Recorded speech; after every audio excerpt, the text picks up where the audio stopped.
നമുക്കിപ്പോൾ defence PRO Shri Atul Pillai നമുക്കൊപ്പം ഉണ്ട്. Atul Pillai, very good morning. Atul Pillai, നമുക്ക് ലഭിക്കുന്ന വിവരം അനുസരിച്ച് കപ്പൽ നേരത്തെ ഉണ്ടായിരുന്ന സാഹചര്യത്തിൽ നിന്ന് കുറച്ചുകൂടി മോശമായ സാഹചര്യത്തിലേക്ക് പോവുകയാണോ? മുങ്ങാനുള്ള സാധ്യതയിലേക്കാണോ പോകുന്നത്? കൂടുതൽ ചരിഞ്ഞിട്ടുണ്ടോ ശ്രീ അതുൽ പിള്ളൈ? അതെ, ഇന്നത്തെ ഒരു സിറ്റുവേഷനിൽ അവിടെ നിങ്ങൾക്ക് അറിയാവുന്ന പോലെ 3 പേര് ആ ക്രൂ ഷിപ്പിലുണ്ടായിരുന്നു. പക്ഷെ അപ്പൊ അവരുടെ കമ്പനിയുടെ വേറൊരു ഷിപ്പും വന്നായിരുന്നു. അപ്പൊ അവർ ടോയിങ് അസിസ്റ്റൻസ് ചോദിച്ചായിരുന്നു നേവിയിൽ. അപ്പൊ നേവി എന്നുള്ള ക്രൂ, സ്പെഷ്യലൈസ്ഡ് ക്രൂ അതിനെ സുജാതയിലുണ്ടായിരുന്നു. അവർ ടോയിങ് അസിസ്റ്റൻസ് പക്ഷെ രാത്രി ടോ ചെയ്യുന്ന ഡേഞ്ചറസ് ആയതുകൊണ്ട് രാവിലെ ആയിരുന്നു അത് പ്ലാൻ ചെയ്തത്. ബിക്കോസ് രാത്രിയിൽ സീ റഫ് സീല് രാത്രി ഇറ്റ്സ് വെരി ഡേഞ്ചറസ്. സോ രാവിലെ ചെയ്യാനുള്ള പ്ലാനിലായിരുന്നു. അത് കഴിഞ്ഞിട്ട് പക്ഷെ രാവിലെ സീ റഫ് ആയതുകൊണ്ട് ഷിപ്പ് ഫർദർ സബ്മേർജ് ആയപ്പോ ഈ 3 ക്രൂനെ അവർ അബാൻഡൻ ചെയ്തിട്ട് അവരെ അയിന സുജാത റെസ്ക്യൂ ചെയ്തു. അയിന സുജാതയെ അവിടെ റെസ്ക്യൂ ചെയ്യുമ്പോഴും അത് ഭയങ്കര ഡിഫിക്കൽട്ടീസ് ആയിരുന്നു. ബിക്കോസ് ഫർദർ കണ്ടെയ്നേഴ്സ് വെള്ളത്തിൽ പോയി. സോ ഇങ്ങനെ ഈ കണ്ടെയ്നേഴ്സിന്റെ ഇടയ്ക്ക് പോയി ആ 3 പേരെ രക്ഷപ്പെടുത്തുന്ന ഒരു ദൗത്യം അയിന സുജാത എന്തായാലും ചെയ്തു. അപ്പൊ അവരെ രക്ഷപ്പെടുത്തിയിട്ടുണ്ട്. അവരിപ്പോഴും ആ മെയിൻ പൊസിഷൻ മെയിൻറ്റെയിൻ ചെയ്യും അവിടെ. ഈ കപ്പൽ സബ്മർജ് ആയി തുടങ്ങിയോ? എന്താണ് അവസ്ഥ? അതെ, സബ്മർജ് ആയി തുടങ്ങി. മുങ്ങിന്ന് തന്നെ നമുക്ക് കൊടുക്കാം അല്ലെ? കപ്പൽ മുങ്ങുന്നു. We can say that it is started submerging. Started submerging. ഇനിയിപ്പോൾ അത് അബാൻഡൻ ചെയ്തിരു എന്ന് നമുക്ക് പറയേണ്ടി വരും അല്ലേ? അങ്ങനെയാണെങ്കിൽ ഈ കണ്ടെയ്നറുകൾ നമുക്ക് നീക്കം ചെയ്യാൻ പറ്റില്ലല്ലോ. ഈ കണ്ടെയ്നറുകളെല്ലാം കടലിൽ പോകും അല്ലേ? അതെ. അല്ല, ചിലപ്പോൾ ചിലത് ഷിപ്പിന്റെ കൂടെ പോകും, ചിലത് ഫ്ലോട്ട് ചെയ്യും, ചിലത് അത് ഡിപ്പെൻഡ് ചെയ്യും കറന്റും എൻവയറമെന്റൽ കണ്ടീഷൻസും ലോഡിങ്ങും അതിനകത്തുള്ള സാധനങ്ങൾ എന്തുവാന്ന്. We cannot quantify. ഇപ്പൊ ഈ ഒരു സ്റ്റേജ് നമുക്ക് ക്വാണ്ടിഫൈ ചെയ്യുമ്പോൾ ഇതൊന്നും ഇനി തിരിച്ചുപിടിക്കാൻ കഴിയില്ല. അത് ഈ കപ്പലാണെങ്കിലും അതിന്റെ കണ്ടെയ്നറുകളാണെങ്കിലും ഇനി തിരിച്ചുപിടിക്കാൻ കഴിയാത്ത വിധം അത് മുങ്ങിത്തുടങ്ങി അല്ലേ? The load is massive, more than 400 to 500 containers. So this question I cannot answer this. മനസ്സിലായി. അത് വലിയ ബുദ്ധിമുട്ടാണ് സബ്മർജ് ചെയ്ത് തുടങ്ങിയെന്ന് പറയുമ്പോൾ. ഒരു സംശയം ഞാൻ ചോദിച്ചോട്ടെ. നമ്മൾ വളരെ ബുദ്ധിമുട്ടിയാണ് ഇവരെ 3 പേരെയും INS സുജാതയിലേക്ക് മാറ്റിയത്. ഡിഫൻസ് അക്കാര്യത്തിൽ പ്രത്യേകിച്ച് നേവി എടുത്ത ഒരു ശ്രമത്തെ അഭിനന്ദിക്കുക കൂടി വേണം. ജീവനഷ്ടമൊന്നും ഉണ്ടായിട്ടില്ല.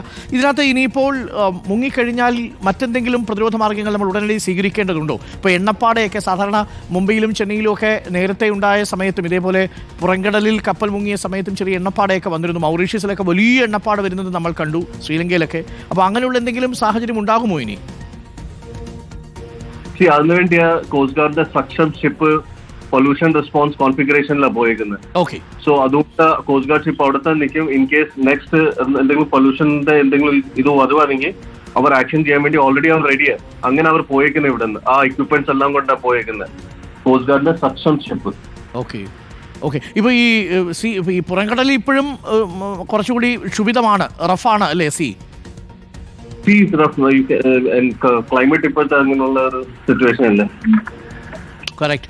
Okay, thank you Atul Pillai. Atul പിള്ളയാണ് നമുക്കൊപ്പം ചേർന്നത്. ഡിഫൻസ് PRO അതുൽ പിള്ളൈ പറയുന്നു കപ്പൽ മുങ്ങിത്തുടങ്ങി എന്നുള്ള ഒരു വാർത്തയാണ് പ്രേക്ഷകരിലേക്ക് നമ്മൾ എത്തിക്കുന്നത്. കപ്പൽ മുങ്ങിത്തുടങ്ങി എന്ന് പറഞ്ഞാൽ ഇനി നമുക്ക് ആ കണ്ടെയ്നറുകൾ തിരിച്ചു പിടിക്കുക അത്ര എളുപ്പമല്ല. 400ഓളം കണ്ടെയ്നറുകളും അതിൽ ചില കണ്ടെയ്നറുകൾ കപ്പലോടൊപ്പം താഴേക്ക് പോകും, ചില കണ്ടെയ്നറുകൾ ചിലപ്പോൾ ഫ്ലോട്ട് ചെയ്യാൻ സാധ്യതയുണ്ട്. ഇപ്പോൾ ഏറ്റവും പുതിയ വിഷ്വൽസാണ് നമ്മൾ പ്രേക്ഷകരിലേക്ക് എത്തിക്കുന്നത്. കപ്പലിൽ നിന്ന് ഈ 3 പേരെയും ഡിഫൻസ് രക്ഷിക്കുന്നതിന് INS സുജാത രക്ഷിക്കുന്നതിൻ്റെ ദൃശ്യങ്ങളിലേക്കാണ് നമ്മൾ പോകുന്നത്. ഇന്ന് പുലർച്ചയോടുകൂടി കപ്പലിൽ അവശേഷിച്ചിരുന്ന 3 പേരെയും രക്ഷപ്പെടുത്തുകയായിരുന്നു. അവർ ആ ബോട്ടിൽ അവരെ രക്ഷപ്പെടുത്തി നോക്കാം. വളരെ റഫാണ്, വളരെ വലിയ സാഹസികമായിട്ടാണ് ഇവർ 3 പേരെയും രക്ഷപ്പെടുത്തിയത്. കപ്പലിനുണ്ടായിരുന്ന റഷ്യക്കാരനായ ക്യാപ്റ്റൻ അടക്കം ഫിലിപ്പീനികൾ അടക്കമുള്ളവരാണ്. ആ 24 പേരിൽ 24 പേരെയും നമ്മൾ രക്ഷപ്പെടുത്തിയിരിക്കുന്നു. ഡിഫൻസ് നേവിയുടെ INS സുജാതയാണ് രക്ഷപ്പെടുത്തിയത്. കപ്പൽ പ്രേക്ഷകർക്ക് കാണാം, കപ്പൽ അബാൻഡൻ ചെയ്തിരിക്കുകയാണ്. കപ്പൽ ഉപേക്ഷിച്ച് 3 പേരെയും ഒടുവിൽ രാവിലെ വരെയും കപ്പൽ എങ്ങനെയെങ്കിലും നിവർത്താനുള്ള ഒരു ശ്രമം. പക്ഷേ രാത്രി മുഴുവൻ കടൽ റഫായിരുന്നു. വളരെ വളരെ കടൽക്ഷോഭമുണ്ടായിരുന്നു ആ ഭാഗത്ത്. അപ്പോൾ അതിനിടയിൽ ഈ കടലിൽ മുങ്ങിക്കൊണ്ടിരുന്ന കപ്പൽ രക്ഷിക്കാൻ സാധിച്ചില്ല. കപ്പൽ സബ്മർജ് ചെയ്തു തുടങ്ങി എന്നുള്ളതാണ് ഡിഫൻസ് PRO അറിയിക്കുന്ന കാര്യങ്ങൾ. ഇപ്പോൾ റിപ്പോർട്ടർ TV അതിൻ്റെ ആദ്യ ദൃശ്യങ്ങൾ പ്രേക്ഷകർക്ക് കാണാം.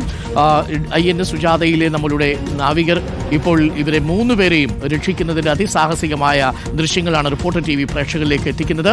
കൊച്ചിയിൽ നിന്ന് 70 കിലോമീറ്റർ അകലെ 38 നോട്ടിക്കൽ മൈൽ അകലെയാണ് ഇപ്പോഴും ഈ കപ്പൽ കിടക്കുന്നത്. കപ്പൽ അപകടാവസ്ഥയിൽ തന്നെയാണ്. കപ്പൽ മുങ്ങിത്തുടങ്ങി എന്ന് തന്നെ നമുക്ക് കൊടുക്കാം. അങ്ങനെ തന്നെയാണ് ഡിഫൻസ് PRO പറഞ്ഞത്.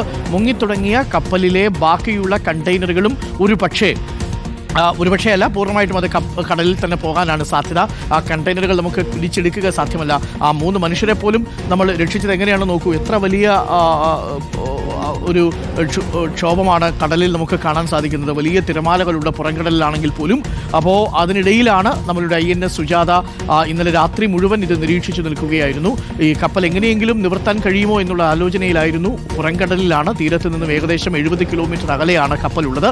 കപ്പൽ മുങ്ങിത്തുടങ്ങി എന്നുള്ളതാണ് ഡിഫൻസ് PRO അതുൽ പിള്ളയെ അറിയിച്ചിരിക്കുന്നത്. എന്ന് വെച്ചാൽ അതിൻ്റെ അർത്ഥം കടലിൽ ഇനി ആ 400ഓളം കണ്ടെയ്നറുകളും കടലിൽ തന്നെ പോകുമെന്നുള്ളതാണ്. അതിൽ അപകടകരമായിട്ടുള്ള ചില വസ്തുക്കളുണ്ട്.